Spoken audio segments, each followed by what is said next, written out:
Hello, Dan. Hello, Drew. Good afternoon. Hello. Hello, John and Gardner. And hello, Daniel H. Friedman. Get used to how formal Drew is, Dan. I always appreciate a bit of formality in my life.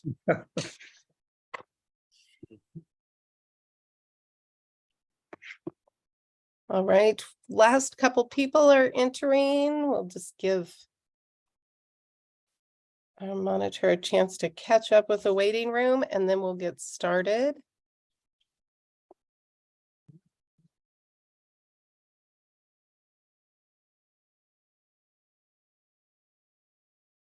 All right. Looks like we've got most people in. Well, I just want to welcome everyone to launching the first year experience movement, an interview with John Gardner and Dan Friedman. We will be moderated today by Drew Koch, who is the Chief Executive Officer here at the Gardner Institute. Drew's going to interview John and Dan and ask them a few questions. We've saved about 20 minutes at the end to answer your questions. So we do want this to be interactive. We encourage you to either use the chat function or the Q&A box, and we will endeavor to answer all your questions at the end of the presentation today. So now I'm going to pass it over and introduce you to Dr. Drew Koch, who is the Chief Executive Officer here at the Gardner Institute.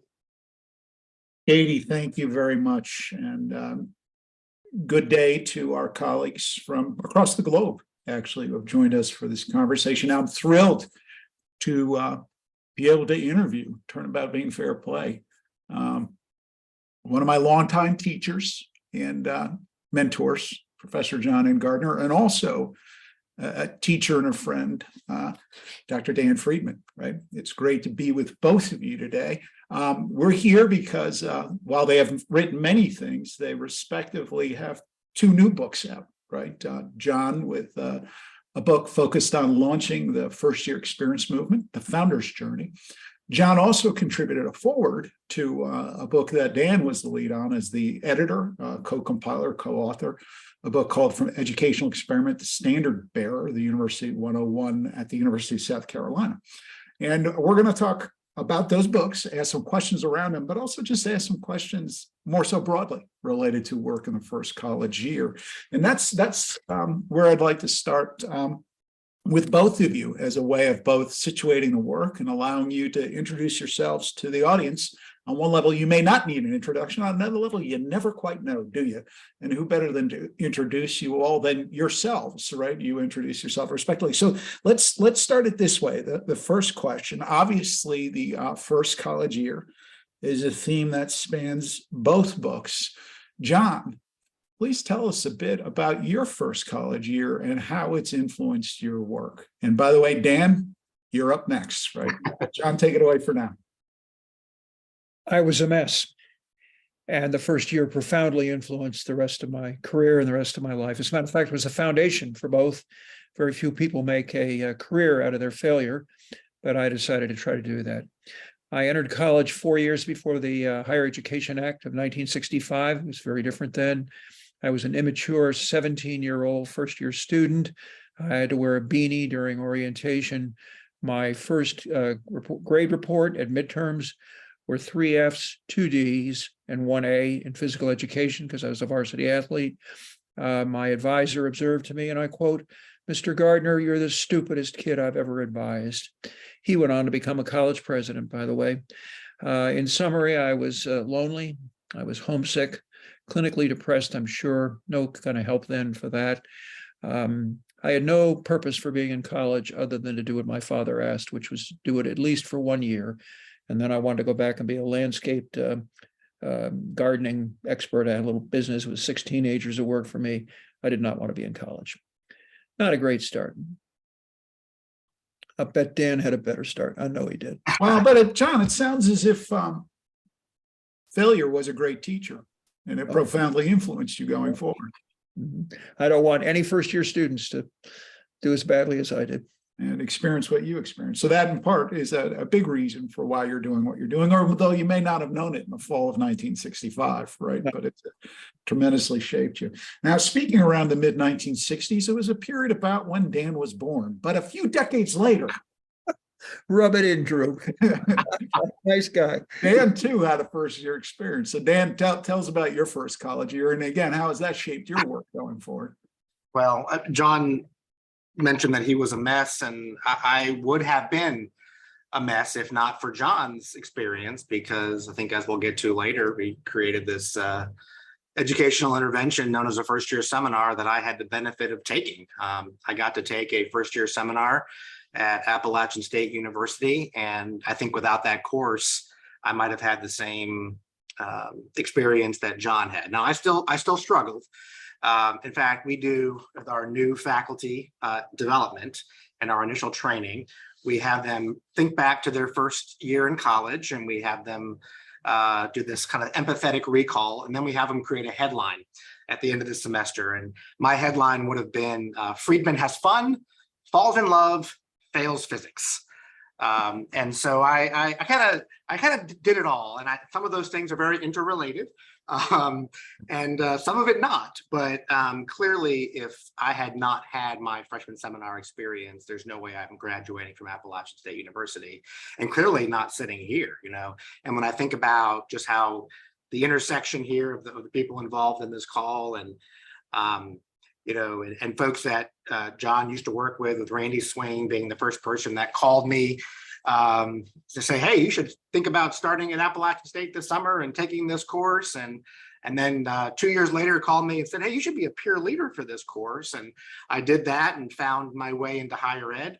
Also met my wife serving as a peer leader. Now, to be clear, she was not a student in my class. She was another peer leader involved in the training. And so then I became the assistant director and eventually the director of the program at Appalachian State. And now I've had the fortune of filling in for John's shoes for the last 16 years here at the University of South Carolina. So quite literally have not escaped the pull and power of the first year seminar for the last, I don't know, 30 years, more than 30 years. Well, Dan, I have to say that I'm putting a lot of stock in the fact that you took that first year seminar at Appalachian State University, and you've turned out as well as you have. I have two sons who have taken that first year seminar at Appalachian State University. The jury's still out as to how they will turn out, but if you're any indicator, signs point to yes. So that's good. So we're here now talking about, okay, obviously your experiences in the first year influenced on some level over time the work you do here and now, right? But one of the elements of the work you do now, a product of that work, are these respective books, right? And these books collectively, right? So Dan, starting with you this time, why did you write this book, and why did you do it now, right? Why this book? Why now? Yeah, I did it because John told me to do it. No. Okay, there you go. I will tell you. I encouraged you to do it. I can't tell you to do it. It was about 5 years ago. John was polite enough to call and say, hey, the 50th anniversary of University 101 is coming up. What are you planning to do? I said, John, that's a great question. It's 5 years from now.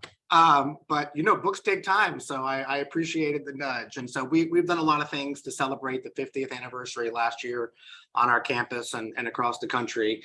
And this book is one big piece of it. So we initially we're trying to give this book some identity. Is it going to be a coffee table book for our key decision makers with pictures and you know, kind of a celebration, or should it be more of a scholarly tome that outlines? And in the end of the day, we sort of landed somewhere in the middle, which is, you know, this is going to be a way to commemorate and to archive and document the birth and the evolution and the success of this educational experiment. And what we wanted to do is write the definitive history, because there's been pieces out there, and wanted to get that locked in. We wanted to talk about the philosophies that guide our work. We wanted to talk about the impact that this course has had on our students over the last 50 years, and then give an explanation for why it works. works. You know, there's a lot out there that speaks to how these seminars are an effective educational intervention. But we wanted to talk about the key ingredients and secret sauce that has led to the institutionalization of this course on our campus, the immense success, and then obviously the replication. I mean, when I took the freshman seminar course at Appalachian State University, they refer to it as the South Carolina model. And so we wanted to give that sort of greater definition, explanation, and so that people can pick it up and have a roadmap for how to have a similar course and for it to be an inspiration for others and that roadmap for how to replicate. So John, Dan shared why now and why this book, right? 50 years, and this is the 50th anniversary. So let's talk a bit about your why this book, why now, right? Launching the first year experience movement, the founder's journey, just came out, gone through it cover to cover. I will say, having spent as much time with you as I had, 97% of it wasn't new, but there were some surprises in there, right? Why this book, why now? And I know it's more than just to put 3% out there that Drew had never known, right? No, there was more reasons than that, but Drew, I do want to say something first about Dan. Dan, sure. Gentlemen, let me just be very transparent about this, as I think I am about everything.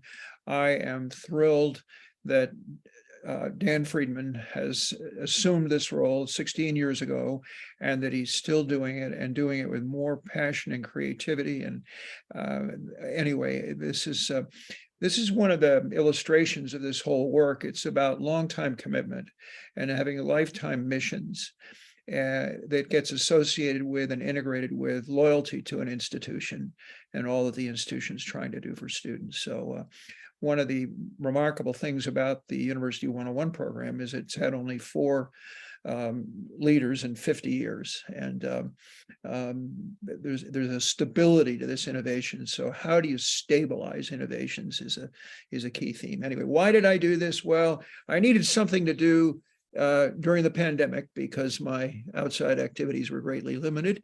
And I did it because my editor made me do it.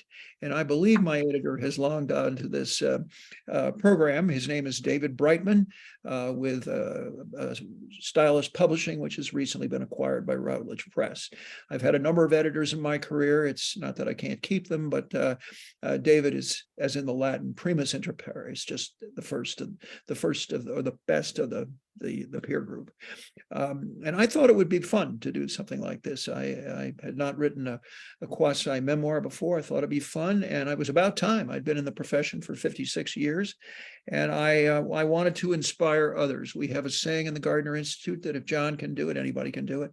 And I thought, well, maybe I can inspire people to do some of the things that I've tried to do. I also want to do it to say thank you. We don't say thank you enough to our colleagues and our institutions. And I wanted to thank my alma mater, Marietta College, for the 12 chapters in this book are about my experience as an undergraduate and how that was a dismal beginning, but it laid the foundation for the lifetime work that I have done subsequently.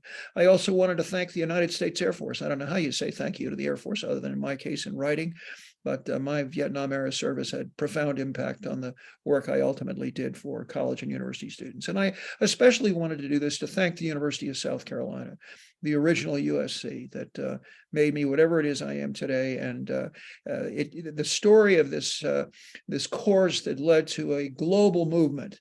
We've even got a guy from Ireland here in this conversation today, and he's an illustration of how global this movement is. And it all started and grew out of this course, and that story needed to be told.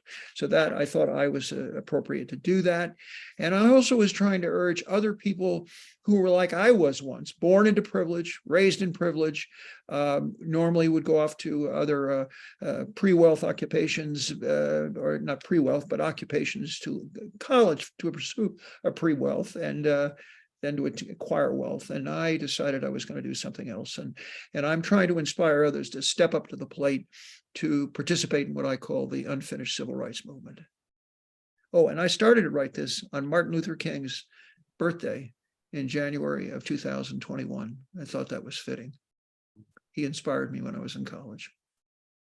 And I write about his influence in this book and how I decided to quit my first college job when I had a dean on a campus complain about the fact that I converted a class to a eulogy for Martin Luther King the day after he was murdered. Back to you, Drew. Well, John and Dan, you both shared a number of elements that are included within your books. I'm going to ask you to do something. It's unfair and unkind that I'm asking you to do it because I couldn't do it. But you can. I know you're up for it, respectively.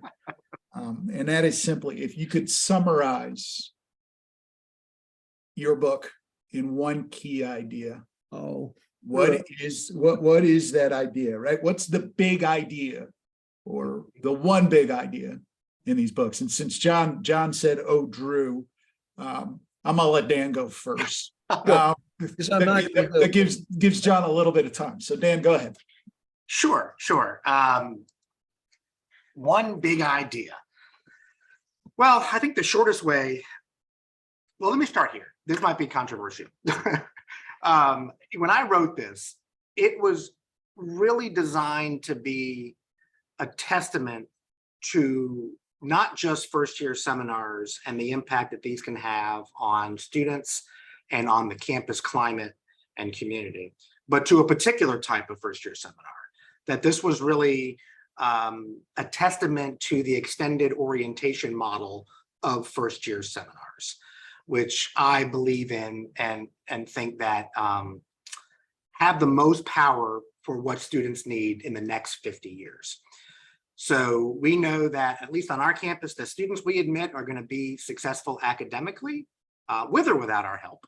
But they are all 18 in a new environment, away from home, many for the first time, and they're going to struggle with things that they have not struggled with before. The psychosocial issues, their mental health, their well-being, and they all need to feel a sense of belonging. And so this was very much about how to create a successful first-year seminar, because we know that most institutions, 75%, are offering some form of first-year seminar, but I also know there's a big difference between doing something and doing it well. And what I hope that this book would do is kind of provide a pathway for others to see a way to do this well, and that to know that this type of seminar works and this type of seminar matters. I think that would be the key idea. So the key idea is around the first-year seminar. Of course, John, you had a bit to do with that first-year seminar. I know it's part of what's in your book, right? And maybe it is also the same idea as Dan, but you may have another key idea that comes out of the book itself. So from your book, what is that key idea? Well, you're correct, Drew. Dan's book focuses exclusively on the origins and the development and the salient elements of the University 101. It's not a course, it's a set of integrated activities, which Dan will tell you about. I do talk about that in my book, but I talk about how that book, not the course, laid the foundation for a global movement, the so-called first-year experience movement. Drew, your question reminds me of something I didn't do well in college. I was a junior, though. I was taking a course, and a historian gave me an assignment. I was supposed to write a paper in which I argued that British foreign policy was the primary cause of World War II. And I didn't agree with that. And I challenged the professor's assertion. And instead of arguing one cause, I wrote a thesis on multiple causation. So I can't give you one takeaway, but I'm going to give you several. And one is that this course that Dan has written about is the outgrowth of social protest in American history. And one big takeaway is that some good things happen from social protest. In this case, University 101 came about as the convergence of the civil rights movement, the women's rights movement, the students' rights movement, and the anti-war movement. And what all this showed was that a course and a university or a college, if it decides to focus on a population of students who were previously ignored or discriminated against, and to take that on as a kind of mission to transform the institution, that can be done. And so what happened here was, over 50 years, we made it possible for every country, every campus in America to pay more attention to first-year students than it had previously. And we showed that you had to have a philosophy, a set of core values we were very explicit about. And we also realized that you had to sustain innovation. It wasn't simply enough to launch an innovation. I think, what I enjoy most about Dan's book is this is the best study I've ever seen of how do you sustain innovation. And that's hugely important. It shows that what we were all doing early in the period after 1965, the Higher Education Act, was simply trying to give students access. But that wasn't enough. We had to make them successful in an environment that was not ever designed for them. And, it also shows, at least my book is trying to show, that one person can make a difference. In that case, that was me, but also that one person has to be in partnerships with others. And my principal partner for organizing the first year experience movement is a guest in this program today, Mary Stewart Hunter of the University of South Carolina, that I couldn't have done this without. And it also shows, Dan, I think this is the story of your work. I'm so glad you've done this for 16 years, that to have any kind of impact, you got to stay focused. You can't keep flitting off to different things after a couple of years. What you will accomplish is directly proportionate to the length of time you invest in the innovations you're trying to advance. And to do that, you got to have a life's mission. And that's what this is about. And one of the things I admire about Dan Friedman, this has become his mission. Mm-hmm. Thank you, John. Colleagues, I do want to make or share one reminder, and that's simply that there is a Q&A function. Feel free to put questions out there. We will devote about a third of the time we have together this afternoon towards answering your questions. You get to shape the agenda. But that only happens if you participate there. One of the things that happens, at least in our conversation here and now, is Drew's going to identify another theme that's common to these books, and John's referenced to it already. I'm going to ask you both to speak about it, and that's the theme of innovation. Dan, what would you say is the most important innovation message that's in that book? And I know there are many. The most important, I think you have to build innovation into the process. And so every 5 years, we break down University 101 and we rebuild it based on the fact that the world changes, our institutional priorities shift and evolve, and most importantly, the needs of our students evolve. So I can imagine trying to teach the same course I started teaching 25, 30 years ago. This would be grossly out of date, and it can become out of date very quickly. And so the process of rebuilding it intentionally forces us to think about what does this course need to be for the next 5 years based on who our students are and what our institution needs.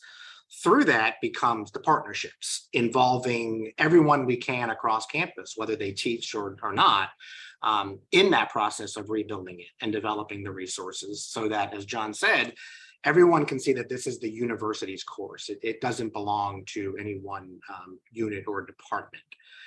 I think clearly over the 50 years, the use of peer leaders in this program, I think the sophistication of our assessment and action research that I could talk about, and then the robust attention to our faculty development. That this is not just a student success initiative, but this is something that can transform the culture of the faculty as well as the preparation of faculty and staff to do their primary jobs better because they have a better awareness of students, the teaching and learning process, and all of those things. So I'll say one thing about the assessment, right? And I think the message for that is when assessing anything really, but particularly a first year seminar, it's not answering the question of does this work? That's not as important of a question as why does it work and for whom does it work? That would allow us to figure out what approaches work better than others, and we feed that back into our faculty development and or our curriculum design. So every year we are getting better and better because we're taking what we learned from the past year and applying it to the next year. So that means a sophisticated action research program where we're putting a massive data set of what students are telling us that they have learned from this course and experience, and then what are the variables that they may have experienced, and then figuring out what variables are much more likely to predict their satisfaction with the course, their learning, and then their persistence to their second year. One of the many things I admire about the innovation that you've both worked with, the one that you've been describing, Dan, is that it very much so addresses elements associated with social capital and allowing students who come from rural regions, come from families who have never been exposed to a post-secondary education institution to your point, Dan, feel like they belong and thrive in that environment and not allow their perhaps lack of knowledge, I realize that's deficit framing, to become a hindrance, but rather to build on disseminating knowledge, disseminating wisdom. And really, it doesn't matter where you came from or who you are. You've designed an experience so that every student can thrive, can succeed at the University of South Carolina. So, and that's a credit, moving to John, in that has been replicated broadly across higher education, right? And that's part of your innovation story, John. So if you can as well share a key innovation theme or themes. You shared a few earlier too. So but if you want to go a little deeper, that would be grand. I'd love it if you went deeper on the innovation theme. I appreciate your putting that in the plural for me, Drew. Folks, I feel like unintentionally initially, and then as I've gotten older, much more intentionally, I've been on a journey to learn everything I can about innovation. And recently I decided to act on that in a new way. I established with my colleagues in the Gardner Institute a podcast discovered to focus on discovering innovators and what is the secret sauce of their own unique practice of innovation. Both Dan and Drew have been interviewed in that podcast series. And in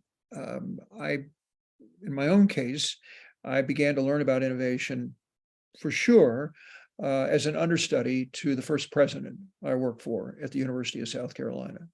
And I learned that innovation can be taught by very powerful people to people who are as yet not empowered at all. And that one of the key steps has to be to empower them. And this president empowered me like I never had been before.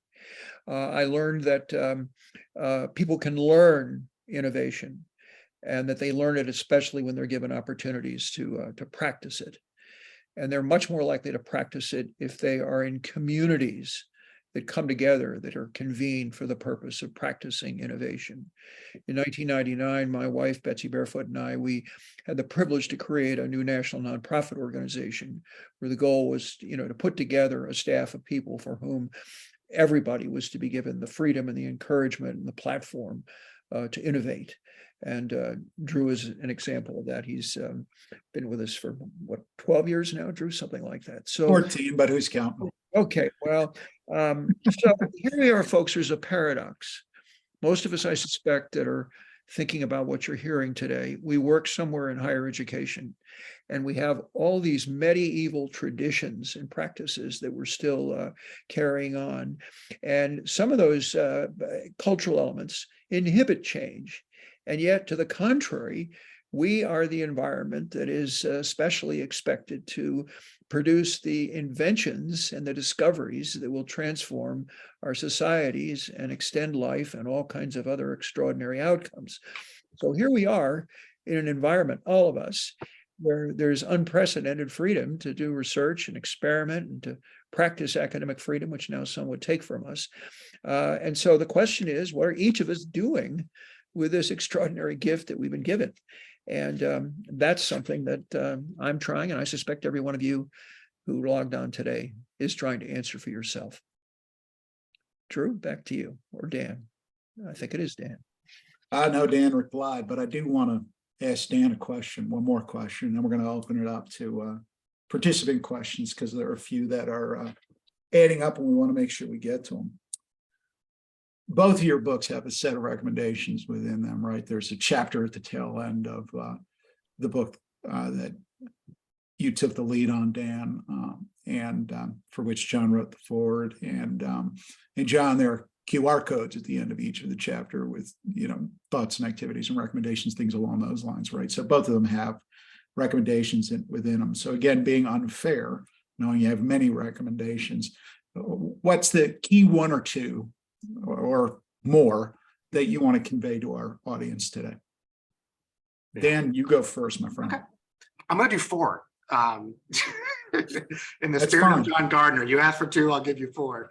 The first is I think it's important to design the course for the students that you have, not the students that you think you have or those that you desire.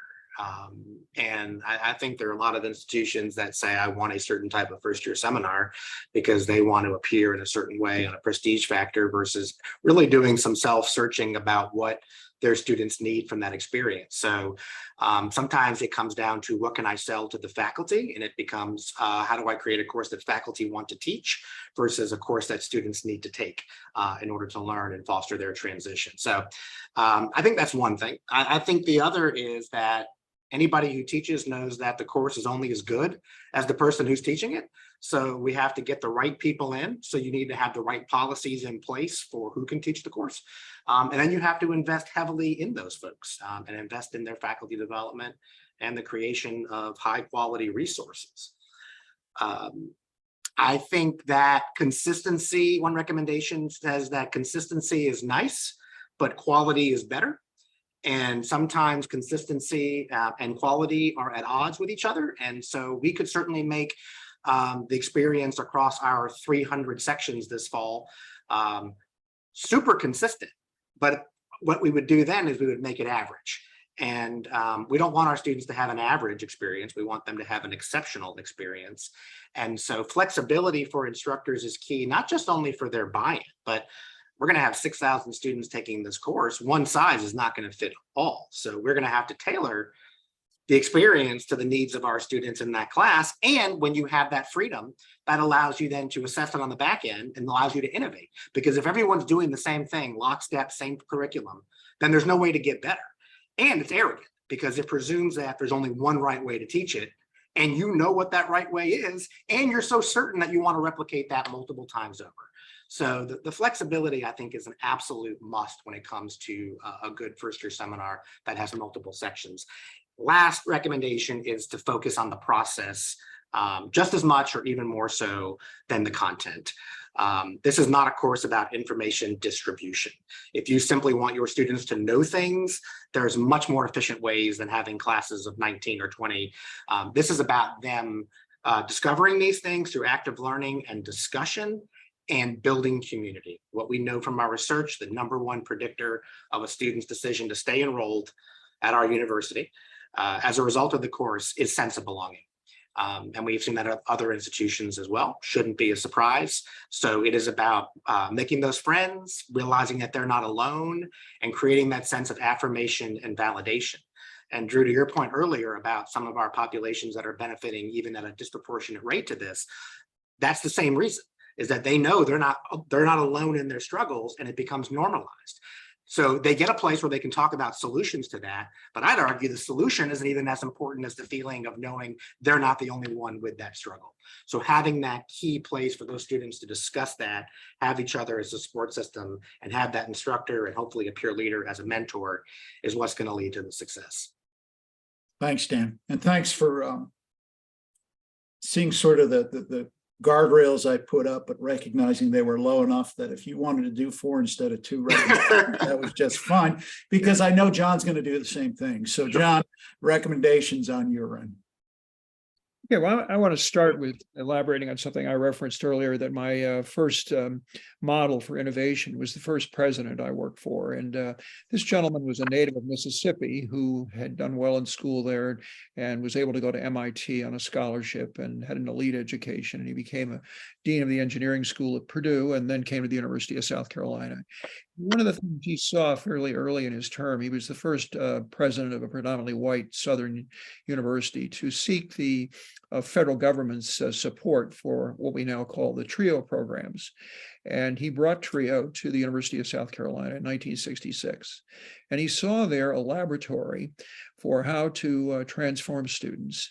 And as a result, the people who are working with them. But he didn't have the resources to do TRIO for all the students at the university. So what he wanted to figure out how to do was to do that anyway, to do TRIO for all the students. And what I learned was that if you want to help the students most in need, you've got to argue what all students need, because American leaders and politicians are much more likely to come up with the resources for what all citizens need.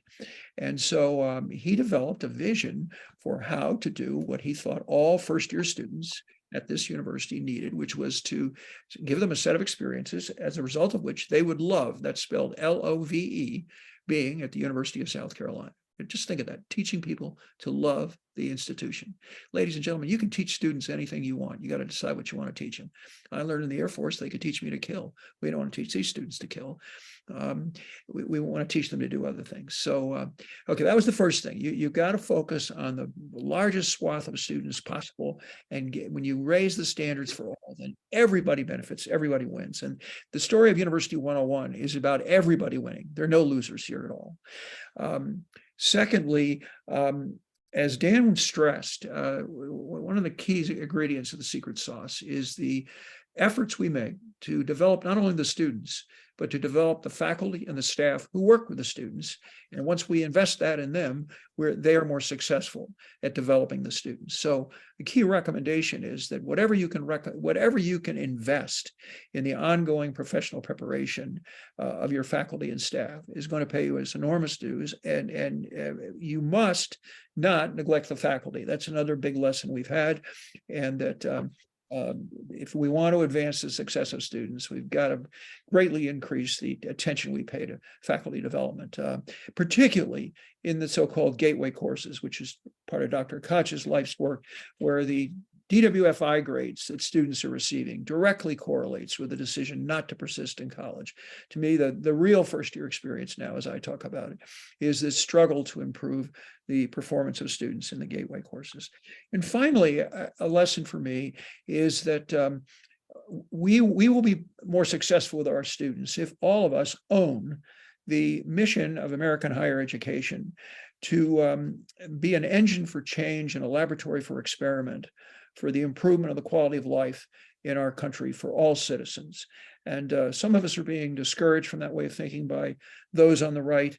I hope you will not be discouraged, because if we can find the right language that brings us all together, a sense of purpose that we can all get behind, we can do much better for our students and therefore our country.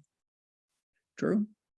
John, thank you. And Dan, thank you. This is a point in time where we're going to open it up to participant questions. And the good news is we have a number of questions from participants. So Katie, if you want to pose them, and I would love it, I'm just going to ask you to start with the one that asks us to sort of position ourselves as participants in this one, right? And I'll let you take it from here. All right, thank you, Drew. So the first question, it says, all of you are 3 white men with privileges. What experience do you have, and what actions have you taken to address the experiences of disadvantaged and underprivileged first-year students from Black and Brown communities? Yeah. Why don't we let Dan and John start? I'm happy to go last. Yeah, John, you want to go first? I know that this has been part of your life's work. Yes, well, it certainly was. My first job after the Air Force was college, where I was so engaged in civil rights activities that the place fired me. But fortunately, I was able to come to the University of South Carolina. And I suggested a minute ago that we learned a great deal from the TRIO programs for economically and educationally underserved students. And what we tried to do was to take the ingredients from those initiatives that were so successful for students and try to infuse them throughout experiences provided for all students. We did that in University 101.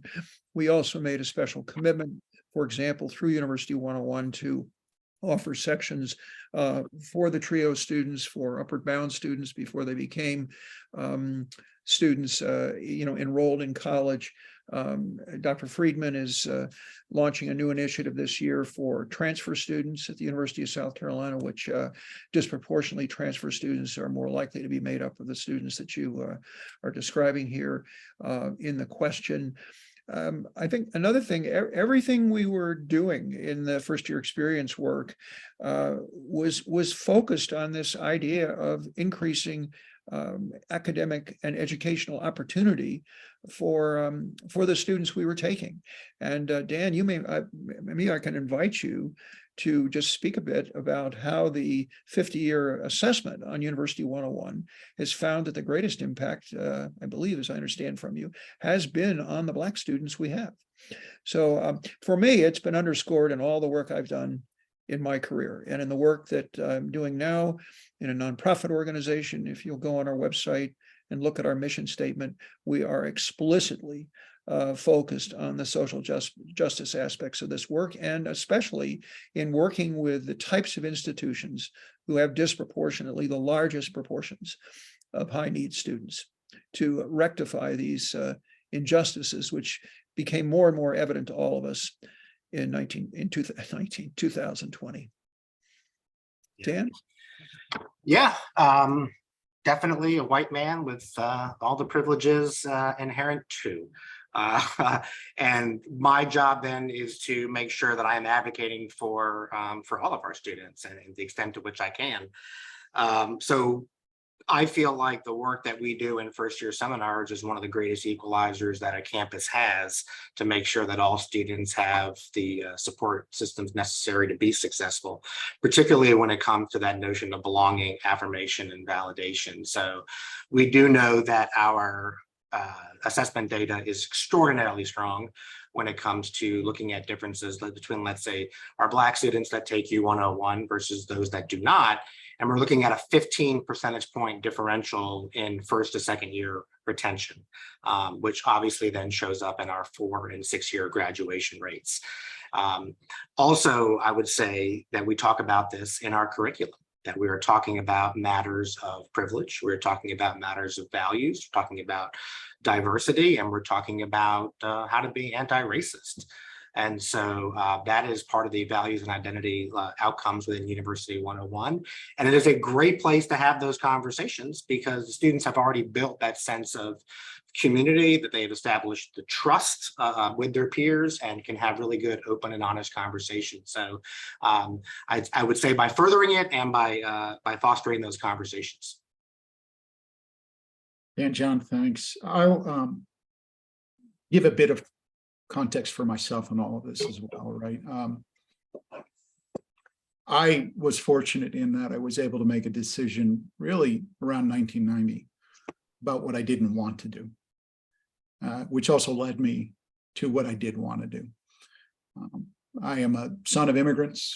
English wasn't my first language. By my second week of college, I was a child coming from a single parent home. I qualified for need-based aid while I was an undergraduate, and had many experiences that shaped my thinking. I've been very fortunate and very privileged to have access to world-class education, world-class experience, world-class educators. And a good deal of that comes with having privileges as a white male. I will say the decision that I made in 1990 was I didn't want to enter a job to just generate wealth for myself. I wanted to do something. I wanted to have a mission. That mission was focused on education. I wound up teaching at a secondary school in Richmond, Virginia, a public school in the city of Richmond, Thomas Jefferson High School. And while there, a dean from my undergraduate institution reached out and asked me to join her with a summer bridge program. After doing that for a year, she recommended I go down to the University of South Carolina, and if I wanted to work with her in the bridge program, the next year I should talk with some person named John Gardner. That is, by the way, how you become the chief executive officer of the Gardner Institute 30 years later, right? But I will tell you that in going to South Carolina and in talking with John once, so I could check off a box, he suggested I take a course taught by him and Professor Betsy Barefoot. I wrote a paper for the first paper, which was supposed to be about the first year experience. It was about the LA riots. That's what I chose to write about. I didn't follow the rules either. I thought I was in trouble when they called me in to speak with them, and then they offered me an assistantship in their center. And I got to work with Dr. Betsy Barefoot as well as Mary Stuart Hunter. Hello, Stuart. It's good to have you here. I'm sharing all of this to say I've been quite privileged and quite fortunate throughout my career whether it was at the University of South Carolina as a student, the University of Richmond with the Summer Bridge program, Purdue University for 13 and a half, going on 14 years, and now at the Gardner Institute, to be very focused on a mission. And that mission, and it ultimately goes through my terminal degree, is to come up to with an answer to the question is, who gets to be a fully enfranchised American? Who doesn't? And what can we do to make sure that everybody does? And that's what I do and why I do it and why I'm grateful to be at the Gardner Institute. What I will also tell you is that as an educated person, there are a lot of things I don't know. And I don't know the lived experience of a Black, brown, or indigenous person in the United States. But we are making sure that we factor in those experiences into the design and redesign of the work that we do. So I hope that gives you a sense both about my mission, how it's been shaped and informed by John's mission. I know that Dan's mission has been shaped and informed by that as well, right? And all the things we do know and privileges we are bringing to this, and all the acknowledgements about the things we don't. So that's enough about me and we. Katie, I'll turn it back to you because I know we have other questions. Thanks, Drew. Yeah, so the next question we have is, how can we better serve vets in our seminars? Hey, let's let our vet do that. John and Gardner, are you cool with that? Sure. Well, of course, it really ideally has to start before the seminars, but as many of you may know, active duty military are provided tremendous financial support to pursue college while they're on active duty. And then when they finish their active duty, they're eligible for the GI Bill. And so how you reach out to current active duty military, assuming your campus is contiguous to bases, or if you're offering online programs which military service personnel can participate in from wherever they are, how you're providing advising and counseling, how you have them interact with people who have had military experience. Those are very important, but also how you work with your faculty to get them to overcome some of the stereotypical prejudices they may have about military persons. I know I had to do that and started doing that when I first started my teaching, actually, when I was on active duty in the military. These folks would be greatly served if you could persuade your university to give them more actual academic credit for the competencies they've developed from their non-traditional educational experiences, and for the it's in effect a way of rewarding them for the maturity they've displayed, the judgment, the experiences, their ability to learn.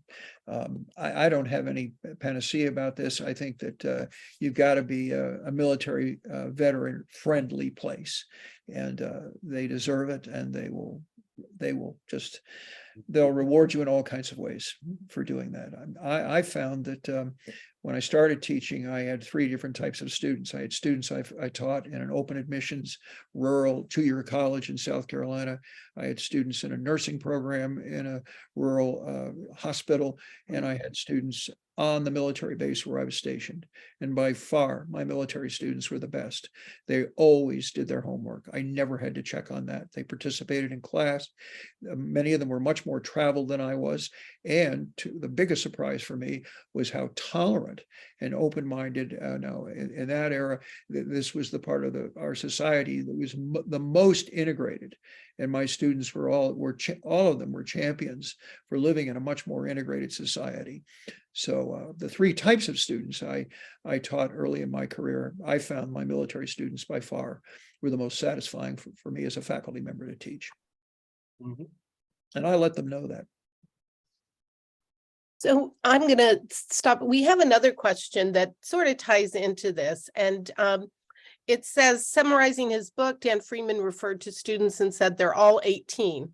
And of course, we know that that's not true anymore. So how does the first year seminar work for the emerging majority of students who are older, working, parenting, poorer, and more diverse?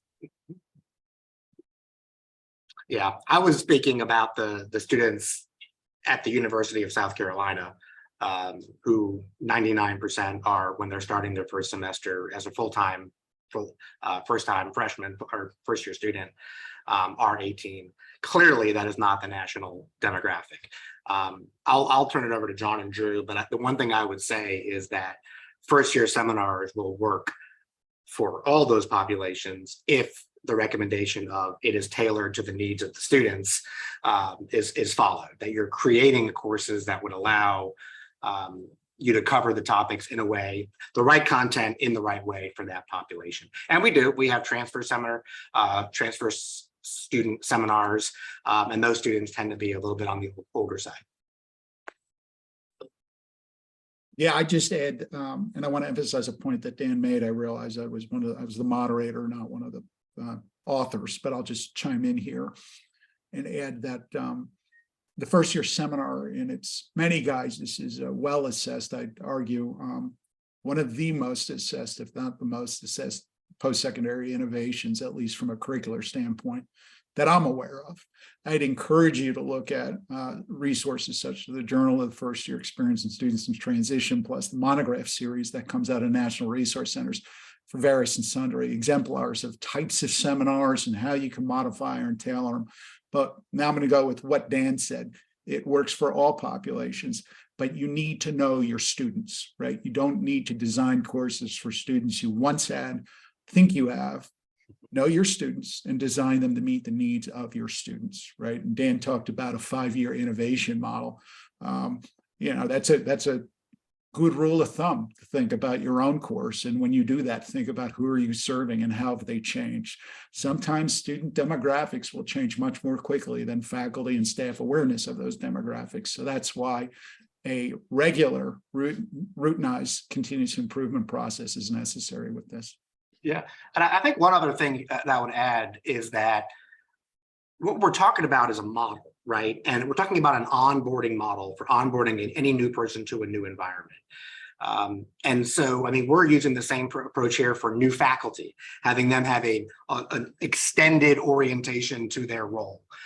Most Fortune 5 companies have some sort of extended onboarding experience rather than a one-time, here's one day before you start your job.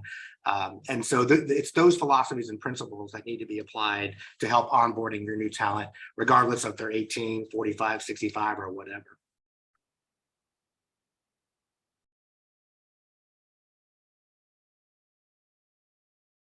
Yeah, I know we have 5 minutes and at least 3 questions. So you pick it and go from there.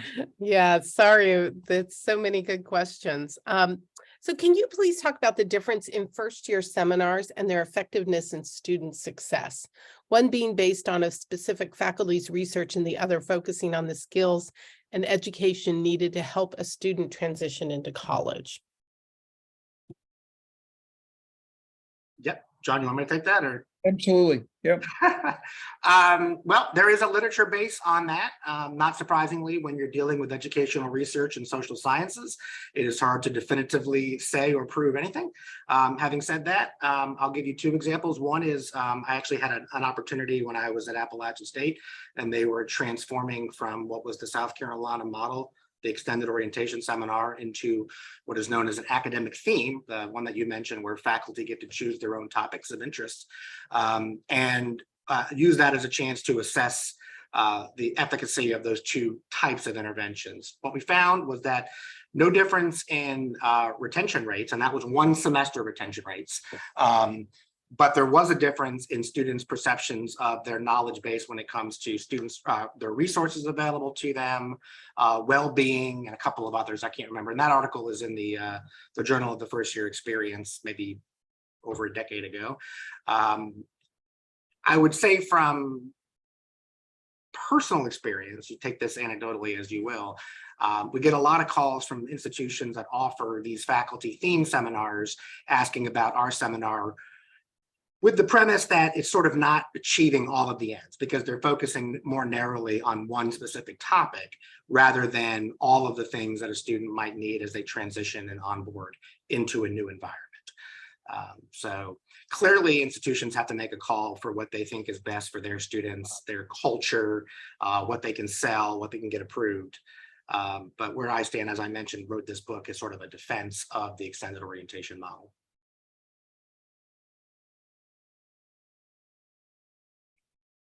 There's also research on the impact of first-year seminars on the people who teach these courses, which is another whole subject. But Katie, I bet we get time to use it for another couple of questions.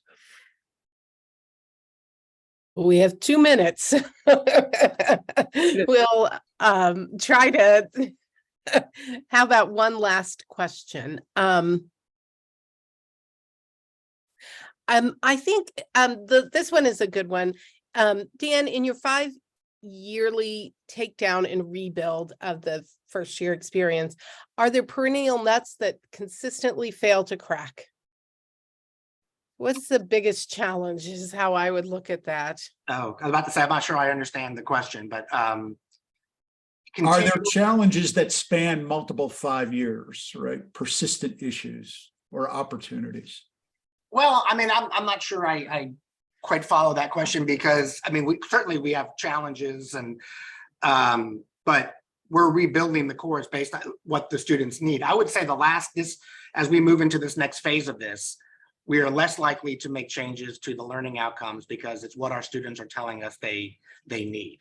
I think the bigger challenges, the perennial challenges, are how to avoid the home rim syndrome that, as every stakeholder at USC wants a piece, and not just on this campus. This clearly happens across the country, but as the first year seminar established itself with any degree of success, it then becomes the solution to whatever's ailing the institution, right? So we have this new problem. Let's talk about this in U101. Students are cheating too much. Talk about that, and how we're going to address artificial intelligence. And so let's talk about that in U101. So how do we both incorporate it without having it sacrifice the entirety of the curriculum, because there's still only 3 credit hours and there's only so much that we can do. So we have to have hard conversations about, sure, we could do this and we need to do this, but what should we do and what can we do? And that's the hardest part, because you still are time limited, and there's so many important things that students really need to be discussing and learn. No, we have to have hard conversations about how much more we want to do in this interview today. And as you alluded to, we are also time limited. So I'm going to thank both of you, John, Dan, for taking time out of your busy schedules and just sharing a bit from the author's perspectives on your work.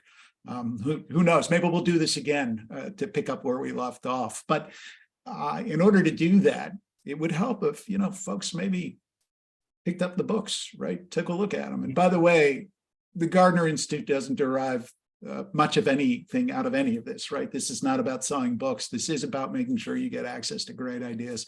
So Katie, tell them about where they could get the books if they wish to. Thank you. Hi. Yeah. Hi. So the books are available. The websites are here. We'll make sure in your in the email we send after this with the recording, you have a link to purchase the books. So they're both available. They're also available on Amazon or wherever you buy good books. Where books are sold. Yes. All right. Well, colleagues, Katie's also going to tell you if you have any questions, anything you want to follow up on, things left unanswered that you wish got answered, or something that comes up to you 3 days from now if you're still thinking about this conversation. Katie, where can they write? And we'll make sure that John and Dan get the info. Yes, you can just email us at info@gardnerinstitute.org, and I will make sure that your question gets to Dan, sorry, or John. Don was kind of a combination of Amalgam. Yes. Yeah. So, And thank all of you for what you're doing for students. thanks everybody for being with us today. Katie, thanks for your moderation. Dan, John. Thanks, Dan. Thanks, Drew. Anytime. Bye all.